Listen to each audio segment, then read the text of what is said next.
lè ṣe bí lè ṣe kà má wulẹ̀ tí ẹ̀ jáwọ́ ọyẹ́ ń bọ̀ tí ó kìlọ̀ fún tòbí ebi dé tán tó ṣòro fọ́lẹ̀ àṣírí wọn ti tú ojú wọn ti hàn dé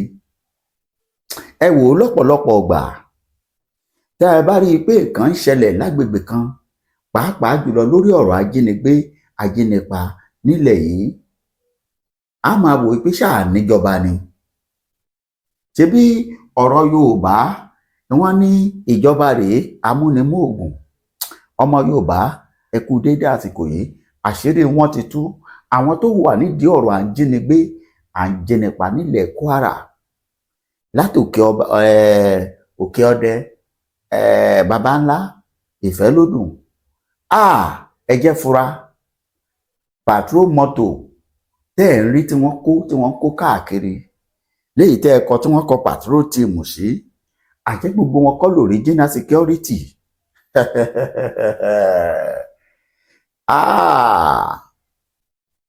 a kì í ṣe original security o ìjọba lọ́rùn ẹ̀wà àṣírí tú wọ́n láwùn wọ́n padà gbọ́hùn ọmọ Yorùbá ẹ máa bọ̀ ẹ wá gbọ́ ẹ̀rí ń bẹ lórí ètò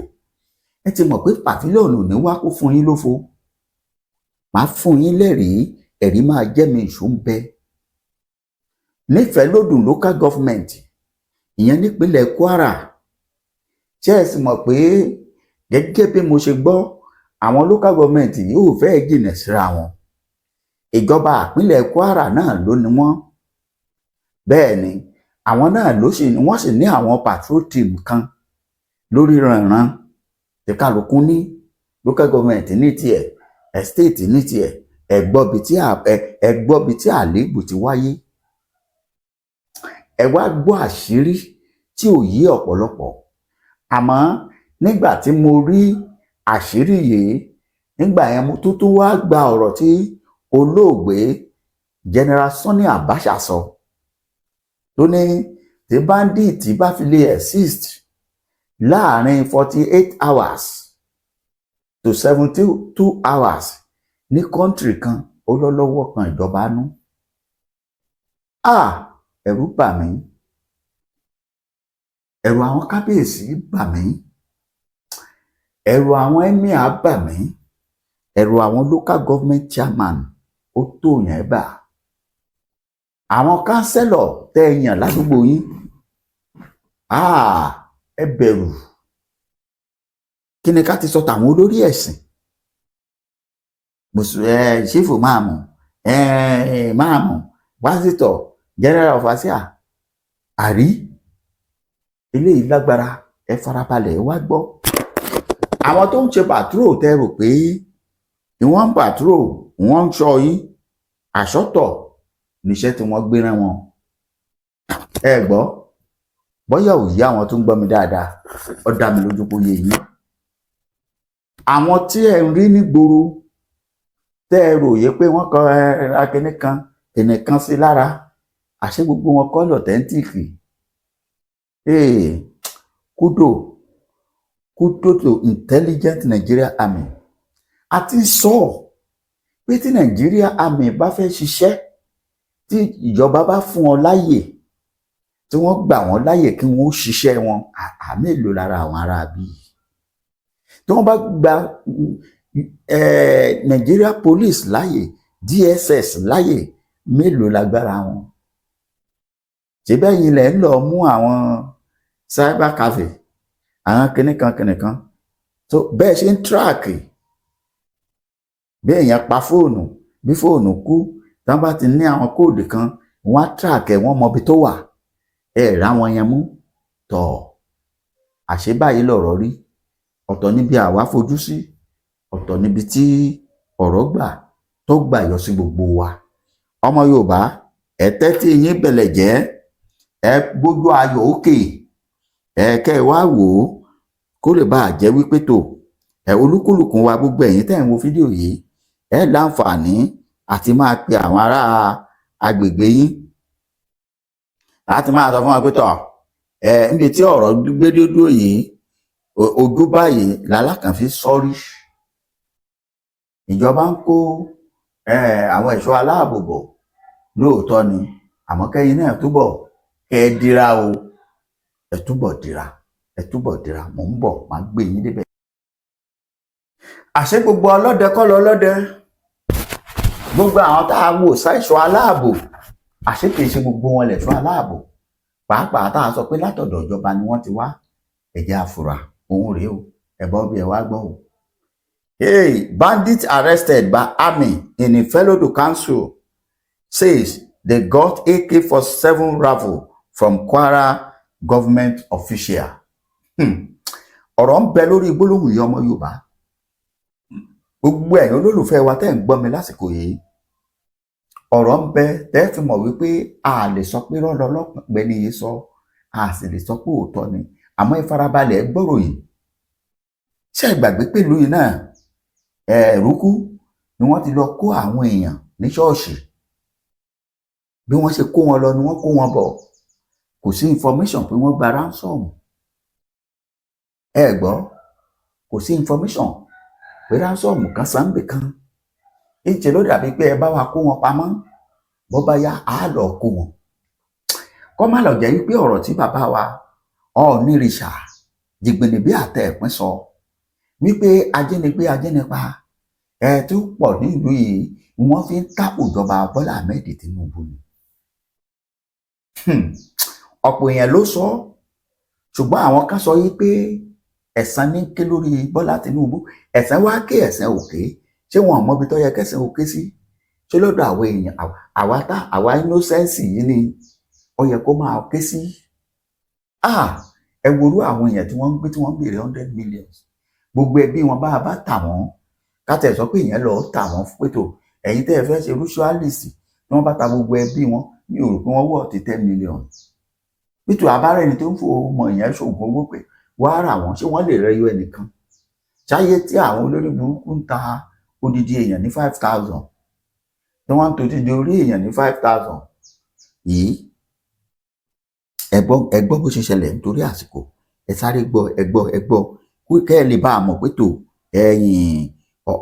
ọ̀rọ̀ wa báyìí ó ti kọjá bẹ́ẹ̀. ẹ gbọ́ o, ẹ gbọ́ bí wọ́n ṣe sọ. Nigeria soldiers have arrested a group of suspected bandits found patrolling with AK-47 rifle in a local security patrol vehicle in Ifelodun local government area of Kwara State.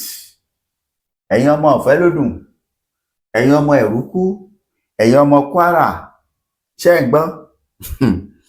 àwọn tí wọ́n ń jáde tí ẹ̀ ń wò pé tó ìjọba lọ́nà wọn, ẹ wá gbọ́ o, àṣé kìí ṣe gbogbo wọn ni lójúlówó, kìí ṣe gbogbo ọlọ́pàá, àwọn tó káṣọ ọlọ́pàá wọ̀, tó káṣọ sójà wọ̀, kìí ṣe gbogbo wọn. ẹ gbọ́ báwo ló ṣe ṣẹlẹ̀ gan. In a video, okay, the suspects were intercepted by troops during an operation in the area and taken into the custody. In a video obtained by Sahara reporters, the arrested men were seen prostrated on the ground with their hand tied as soldier.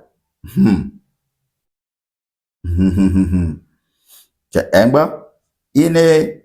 video obtained by the Sahara reporter, the arrested men were seen prostrated on the ground by their hand tied by the soldier, questioning them over their activities and the source of the arms in their possession. Yes, nígbà tí Ọlọ́run fẹ́ mú wọn lẹ́ ń gbọ́ yìí, eléyìí sì máa kọ́ gbogbo aráàlú lọ́gbọ́n, kó sì jẹ́ ẹ̀kọ́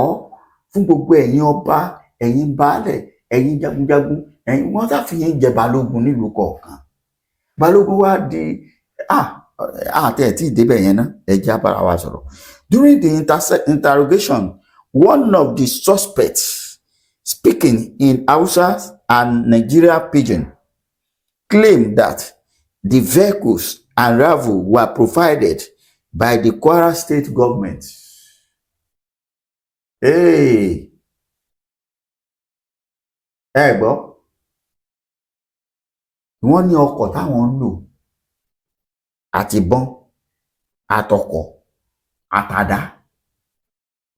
wọ́n ní ìjọba ló kó fún àwọn. Ìròyìn lọ́sọ̀ o, èmi kọ́ mo sọ o. Sahara report ní kẹ́ ẹ béèrè lọ́wọ́ ẹ̀ níbi bá ti rí.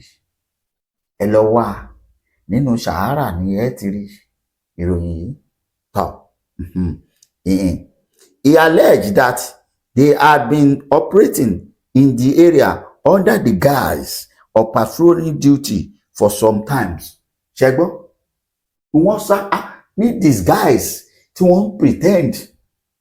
Àwọn èèyàn yìí làwọn aráàlú ń wò wípé tó security ń bọ̀ ọkàn wá balẹ̀ tí wọ́n fi sùn tí wọ́n fún abájọ. Kò dá mi lójú pé àwọn kọ́ lọ́dọ̀ kó àwọn tí wọ́n kó lẹ́rù kú. Mo fẹ́ kí ìjọba Kwara, ìjọba Nàìjíríà lápapọ̀, ẹ ṣèwádìí ọ̀rọ̀ yìí dáadáa. Minister of Defence, gbogbo ẹ̀yin minister ẹ̀yin defence section, chief of defence staff àti gbogbo yín pátá, ọ̀gá DSS, ọ̀gá ọlọ́pàá, ẹ dìde sí ọ̀rọ̀ yìí ní kíákíá ẹ jọ̀ọ́. Ẹ ṣèwádìí. Àríṣe laríkà o, àríkà ní bàbá àrègùn. Bàbá Bọ́lá Ahmed Tinubu, kẹ̀rẹ̀kẹ̀rẹ̀ bẹ́ẹ̀ ìjọba ń bàjẹ́ lọ.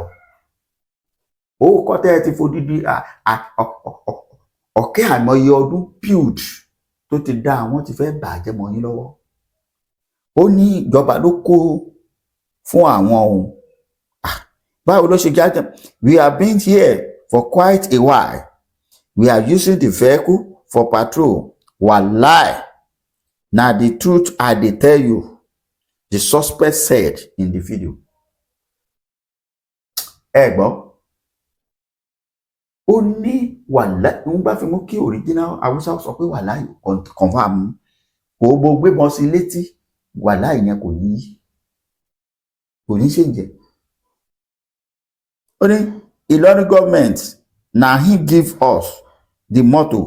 and the weapon. They were the one that gave us the rifle. The suspect further alleged that the arms were not personally collected by him, but by their superior, whom he refers to as our Oga, insisting that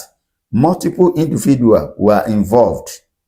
We were not the one that collected the rifles. It was our Oga that collected them. I know because I was with them. We go patrol many times with them, including Oga Victor. Who is Victor? Nínú ìjọba Kwara tí wọ́n gbàbọ̀dẹ̀ fún yín sà. All of them are involved. The weapons are there, he claimed. The suspects repeatedly insisted that the rifle did not belong to them, swearing by God that the weapons were not privately owned by the group. In the video, the citizens whose hands were tied were heard repeatedly shouting religious praises as the questioning continued. As of the time of revealing this report, the Kwara State government has not issued an official response to the allegation by the suspect. The Nigerian government also not released a formal statement detailing the circumstances of arrest or confirming the claim. The Sahara reporter previously reported that 3 young men returning from their mother's burial in Agboru, Kwara State, reportedly been kidnapped. Ẹja fàwọn yẹn lẹ̀ náà. Ẹja lọ sínú ọ̀rọ̀ tá a mú wá gangan. Ẹ̀yin ìran mi. No, ẹ jẹ́ ká jọ wo ọ̀rọ̀ yìí lóòótọ́. Ẹ̀yin àgbàlẹ̀bọ̀ rẹ ní ó ṣe gàté ó ṣe gàté. Yóò fẹsẹ̀ méjèèjì ṣe gàtégàté. Tí mo bá láǹfààní àti gbé fídíò yìí wá, àti sáàṣì fún wa àárí. Ẹ á gbìyànjú tá a bá rí ẹ máa rí láìpẹ́. Ẹ gbọ́, ṣùgbọ́n Sahara reporter òun ló gbé ìròyìn tẹ́ ń gbọ́ yìí jáde. Tó sì mú kí Sahara gbé ìròyìn is a national news. ohun tí àwọn sójà ìyẹn ni àmì tó fi gbà kí Sawara ó report tí fídíò ẹ̀ fi lè jáde definitely ó ṣe gàté kò ṣe gàté yóò fẹsẹ̀ méjèèjì ṣe gàtégàté allegedly ni wọ́n allege ìjọba Kwara ni wọn ò dákọ gómìnà wọn ò dákọ anybody but wọ́n ní ìjọba Kwara it could be local government ó lè jẹ́ ordinary councillor ní dára yìí bóyá torí kó fẹ́ gbàjọba òun náà fẹ́ dépò ẹ bá mi gbowó jọ lọ́wọ́ wọn ẹ má gbàgbé pé owó tí wọ́n gbà lọ́wọ́ àwọn ransom yìí wọ́n ó sì lò fún dìbò torí bó ṣe ń jọ yìí eléyìí pọ̀ jù tí n bá ní kí n máa ka ìròyìn yìí lọ àwọn tó ń bọ̀ nílùú kan náà ọmọ ìyá kan náà wọ́n ti kọ́kọ́ gbé ẹ̀gbọ́n láàárọ̀ nínú fámìlì láàárọ̀ àwọn mẹ́ta míì náà tó wà ń bọ̀ the same family tí wọ́n lọ ṣe òkú ìyá wọn tí wọ́n lọ sin ni wọn ò dáná pé ká tẹ̀ filẹ̀ bò ó láṣìírí nílùú yìí náà ni wọ́n ti gbé wọn kí ló lè mú kéèyàn kú nílùú ẹ̀ orílẹ̀-èdè Yorùbá ní kíákíá ọmọ Yorùbá kí ló lè mú kéèyàn kú nílùú ẹ̀ lásìkò yìí àbí kéèyàn padà sílùú ẹ̀ nírú àsìkò yìí ni wípé nígbà tó bá ti gbọ́ pé ẹ̀rí ẹ̀ṣọ́ aláàbò wọ́n ti kó sójà sílùú ọlọ́pàá ò lóǹkà DSS pọ̀ rẹpẹtẹ pẹ̀lú irinṣẹ́ lọ́wọ́ ọkàn yín máa balẹ̀ àwọn èèyàn ti nígbàgbọ́ nínú ìjọba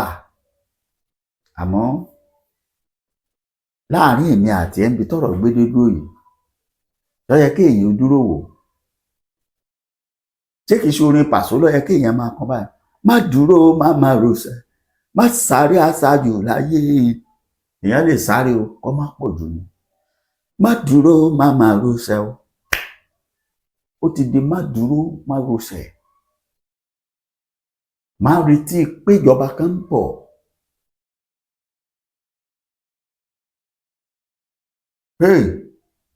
má dúró pé tó wọ́n ti kó sójà tí ẹnubodè wa kò sí wàhálà they can overpower those soldiers because bóyá torí pé àwọn nǹkan táwọn operate wọ́n fẹ́ẹ́ lé ju tàwọn sójà wà lọ ẹ̀yin ìlú tẹ́ lè sùn tẹ́ hànú ni pé tó bá jẹ́ pé ẹ̀yin lè empower àwọn ọmọ yín ẹ má jẹ́ ń ta yín gbogbo ẹ̀yin ọmọ Yorùbá ọ̀rọ̀ ń bọ̀ lórí ètò míì kò sí ọmọ burúkú kankan mọ́ ìlú kan bá a ṣe máa sọ wọ́n di ọmọ tó wúlò lásìkò yìí lókun bẹ́ẹ̀ ni torí wèrè ilé làásì ní wèrè ìta máa sọ̀rọ̀ lórí ẹ̀ láìpẹ́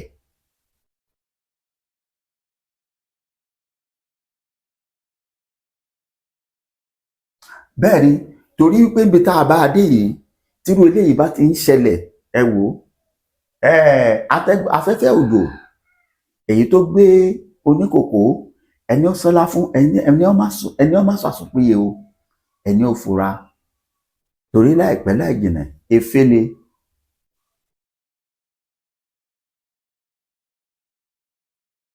nígbà tí àwọn èèyàn yìí ń sọ̀rọ̀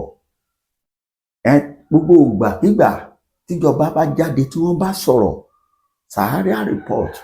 àtàwọn òròyìn yòókù wọn gbé pé irọ́ ni wọ́n pa àátùmù wá fún yín pé irọ́ làwọn Bandits pa o pé allegedly làwa sọ allege ni lórí ìjọba ò jáde kó wá sọ pé irọ́ ni òótọ́ ni iléeṣẹ́ ológun àwọn náà sọ pé tó àmọ́ ohun tó mú kí iléeṣẹ́ ológun káwọn fi gboníròyìn láyè láti lè